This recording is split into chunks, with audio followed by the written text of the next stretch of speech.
안녕하세요. 정치문학 김종상입니다. 참 오랜만에 뵙는데요. 윤석열 정부가 들어서고 난 뒤에 제가 이 동영상을 올리는 것을 좀 그만둘까 이렇게 생각을 했는데요.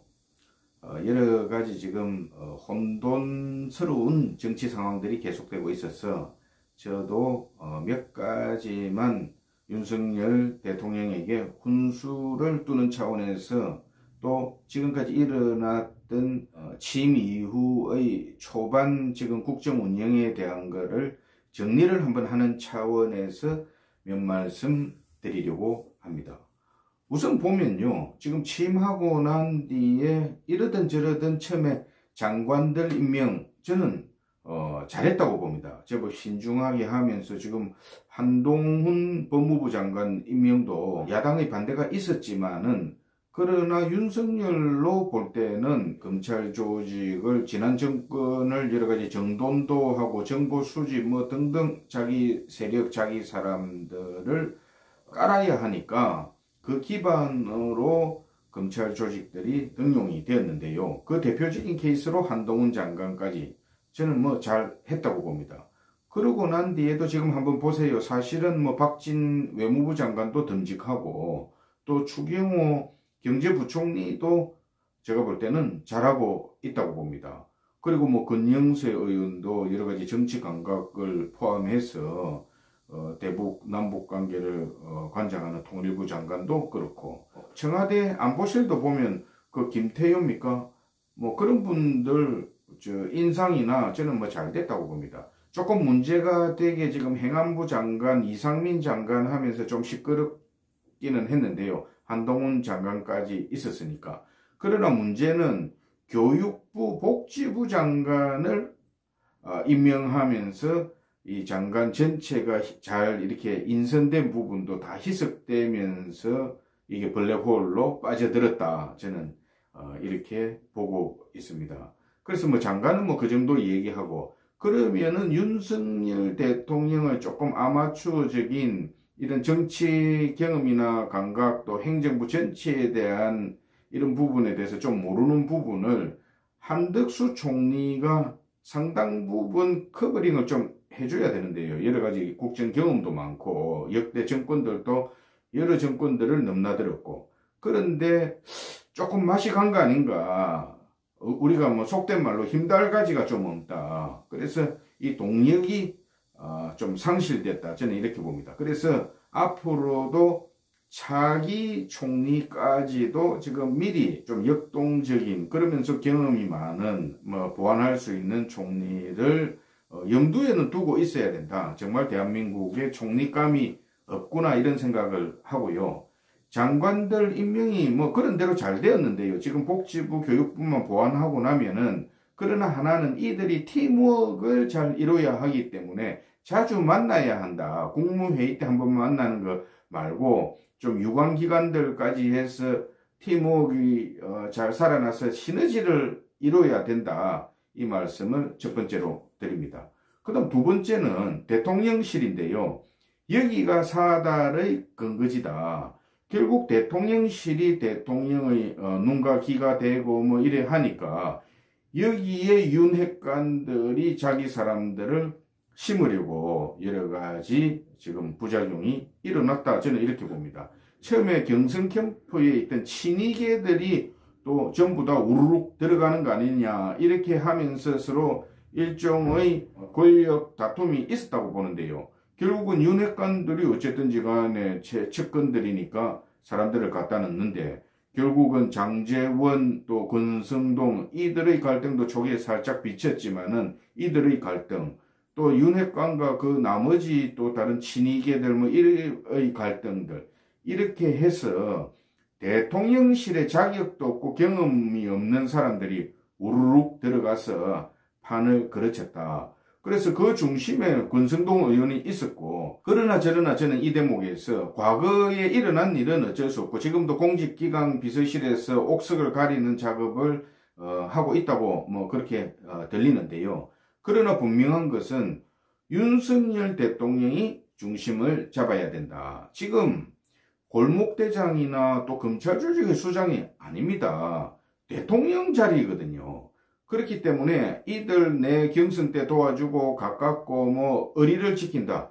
의리는 그 연예인 정보성이 하면 되는 건 의리고, 지금은 대통령은 자기 중심을 잡고 전체 국가를 위해서 본인이 사심은 없어야 된다. 의리 같은 거를 지금 내세워가 될 일입니까? 그래서 그 제일 중심에 대통령의 철학이 있어야 된다. 그래서 그런 어떤 사사로운 감정들을 지금이라도 떨쳐내야 한다. 이 말씀을 제가 두 번째로 드립니다. 그리고요, 그 연장선상에서 보면은 지금 낙하산 문제인데요. 지금 이 육군 핵관들이 대통령실은 물론이고 공공기관 또 뿐만 아니고 각 장관들 밑에 있는 그 정책 보좌관들 해서 밀어넣고 영향력을 행사하기 위한 준비를 하는데, 이 부분에 대한 명확한 기준이 있어야 된다. 결국은 이 낙하산이 한 2년, 3년 임기를 보고 하면은 작게 보면은 수천 자리, 또 많게 보면은 10,000명이 넘는 그런 자리인데요. 공무원들도 자기네들이 명예퇴직하는 공무원들, 그러니까 공무원들이 가는 사람들 자리는 또 공무원들이 철밥통처럼 서로 지키고 있습니다. 그리고 정치권에서 이번 대통령 선거 때 선대위 등 뭐 여러 곳에서 지금 도왔던 사람들이 다 들어가려고 이 낭인들이 여의도 주변에 전부 포진하고 있는데요. 고생한 거는 사실입니다. 저도 사실은 뭐 자리를 하나 할 만큼은 저는 기여를 했다, 이렇게 제가 보고 있습니다만, 그러나 저러나 지금 이 낙하산 부분이 윤석열 정부부터 변화를 주려면 제가 생각할 때의 하나의 아이디어는 자기들 사람들, 옛날에 클린턴 대통령이 아칸소 주지사를 했고 그쪽 사람들이 백악관에 많이 들어갔다 하듯이 선거 때 도와주었던 사람들이 자기 이력까지를 포함해서 능력되는 사람들이 지원을 하고, 그거를 일단 부처에서 선별을 해서, 또 중요한 자리는 뭐 청와대가 개입을 할 수도 있겠죠. 옛날에는 청와대 그 민정수석실이 다 한 거 아닙니까? 그러나 이게 한 번만에 완전히 이게 객관적인 어떤 잣대로 여야 없는 자기 사람도 아닌 자리가 되겠나, 저는 이렇게 봅니다. 그래서 자율 경쟁을 시키라. 그리고 그 기준을 마련해라. 지금 대통령과 가까운 일부 인사들이 자기 측근들을 갖다 넣고 또 친이견이 해서 누가 들어가면 또 추천해가 들어가고 이런 식으로 하면 안 된다. 공무원 자리도 마찬가지입니다. 공무원들도 지금 자기 철밥통 자리가 어디 있습니까? 전체에서 유능한 국민들, 또 이번 정권 들어서는데 기여했던 사람들이 좀 가점을 받듯이 그런 분을 좀 중심으로 해서 자율 경쟁을 공정하게 시켜라. 그게 또 하나의 낙하산 문제를, 그동안에 역대 정권이 했던 낙하산 문제도 정돈하는 거 아니냐. 지금 문재인 정권 뭐 그뿐만 아니고 앞에도 그랬지만은 자기 사람들 곳곳에 사실상은 전부 엉터리로 지금 알박기 하고 다 집어넣은 거 아닙니까? 막판에도 그렇게 했는데요. 그래서 이 말씀을 드리고요. 그 다음은 지금 이 정권이 좀 서툴다 보니까 무슨 일을 먼저 해야 될 건가, 그 우선순위를, 아젠다 세팅의 우선순위가 저는 잘못됐다고 봅니다. 만일에 그게 사정이든 적폐든 이 부분을, 지난 정권의 부분에 대해서 잘못된 거를 바로 잡고 가는 거는 그건 뭐 당연하다. 그런데 그렇게 하기 위해서 저는 제가 볼 때 조금 기술적으로 한 놈만 패야 된다. 문재인 정권은 5년간 후반에 들어서는 이런저런 정권이 바뀌면은 곤혹스러울 수 있으니까 여러 가지 증거인멸도 많이 하지 않았겠습니까? 그러니까 이 서산에 지는 해고, 그래서 이 부분 중에서 가장 중요한 거를 갖고 차라리 뭐 문재인 지난 정권을 공격을 하든지, 아니면은 새로 살아나고 있는 이 이재명 새로운 권력을 공격하기 위해서 이재명이 저질러 놓은 많은 부분 중에 한두 가지, 뭐 거기 변호사비가 됐든 대장동 부동산 건이 됐든 그렇게 해서 증거를 모아서 하나를 패야 되는데, 이거 건드리다가 저거 건드리다가 또 월북 공무원 그 피살 사건 그거 건드리다가 박지원 건드리다가 이렇게 중구난방으로 왔다 갔다 하면서 국민들로부터 공감을 제가 볼 때는 상실했다. 그렇지 않아도 지난 정권은 그래 어쩌는가 보자 하고 틈만 보고 있고, 특히나 언론기관들이 한번 보세요. 뭐 오마이뉴스 뭐 이런 좌파 신문들 한겨레 이런 거 빼더라도 공영방송 KBS, MBC 뭐 이런 데를 포함해서 경향신문, 한국일보, 또 JTBC 등등 해서 아직도 거기 좌파의 그 지난 정권 때 있는 사람들이 버젓이 자리를 잡고 지금 이 정권을 호시탐탐 실수하는 부분을 찾고 있었거든요. 그러니까 이런 혼선들이 제가 볼 때는 굉장히 부각대가 있지만은, 저는 전체적으로 보면은 비정상을 정상화로 갖고 가는 현재의 그 걸음걸이가 크게 잘못된 것은 없다.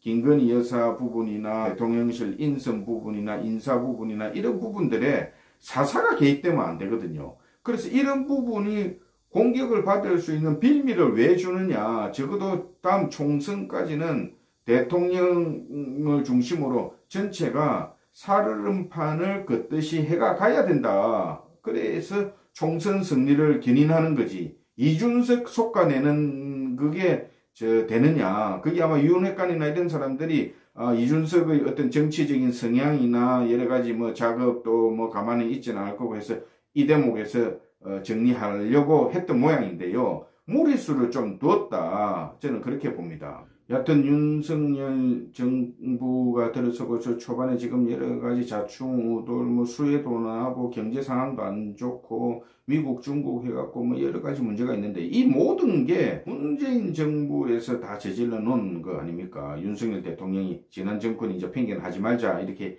얘기는 했지만은, 여하튼 거기에서 다 일어나는 부분이고 잘 헤쳐나갈 수 있다. 정권 초반이고, 그럼 뭐 똥볼도 찰 수도 있는 거고 실수도 할 수 있는 거 아닙니까? 그러나 측근들 이 부분은 분명히 정돈을 해야 된다. 그리고 사사가 개입되면 안 된다. 어느 패거리나 어느 세력의 지금 대장이 아니고 국가 대통령이다. 역사나 하늘에서 내려준 이 천심이다. 이렇게 보고 다음 대통령도 결국은 대한민국이 발전해야 되니까 이 순리대로 가는 방향에 누군가가 등장할 걸로 봐야 되고요. 잘 하다가 보면은, 아직 뭐 선거가 좀 많이 총선도 남아 있으니까 잘 하다가 보면은, 저는 뭐 총선 때 좋은 사람들 공천해서 이것저것 개파 생각하지 마시고 안에서 잘 정돈해서 좋은 사람들 공천해서 그 사람들을 윤석열 대통령을 따르는 자기 세력으로 만드는 게 그게 리더 아닙니까? 지금 보스가 필요한 게 아니고 리더가 필요한 거다. 그래서 한 두세 가지, 조금 뭐 서툰 부분도 있지만 두세 가지 정돈을 하면은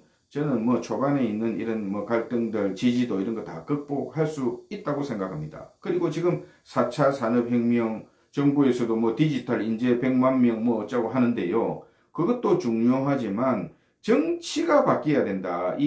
지금 이 시대의 변화에 맞는 새로운 정치, 한국의 실정에 맞는 윤석열식의 정치, 새로운 정치 세력 집단들이 굉장히 공정한 그런 측면에 국민 상식에 맞는, 눈높이에 맞는 그런 선에서 등장할 수 있어야 한다. 그게 마음을 비우면 저는 된다고 봅니다. 원래 우리가 역대 정권에서 장세동이나 뭐 등등 해서 몇 사람 빼고 의리 지키고 계속해서 대통령과 한 몸이 되는 사람이 몇 명이나 있었습니까? 그래서 지금 이 좁은 땅덩어리에서 가리지 말고 유능한 사람들 차출해서 써야 된다. 그리고 지금 민주당 건들 필요 없습니다. 이들이 지금 구심점이 없거든요. 그리고 이재명 같은 사람이 차기 대통령 되겠습니까? 그 여러 가지 흠을 갖고 있으면서도 요리조리 미꾸라지처럼 빠져나가는데 대한민국 수준이 그거밖에 안 됩니까? 그래서 저는 그것도 구심점이 없고 이재명으로 만일에 가면은 민주당도 망한다. 저는 이렇게 보고 있습니다. 그래서 정치 전체의 변화, 국가의 변화를 위해서 차근차근 원래의 윤석열의 그릇에 맞는 그런 정치를 해야 된다. 그래서 가장 가까운 주변에서 조금 몸을 사려야 한다. 이렇게 보고요. 그 외에 뒷손 놓고 있는 우리 정치권에 있는 지금 여당, 국민의힘 안에 있는 다른 의원들이 조금 분발해야 된다. 이렇게 봅니다. 그거 잘 못하는 사람들은 공천에 다 배제해야 되는 게 맞고요. 나머지 이야기는 다음에 또 기회가 되면 하겠습니다. 정치문학 김종상이었습니다.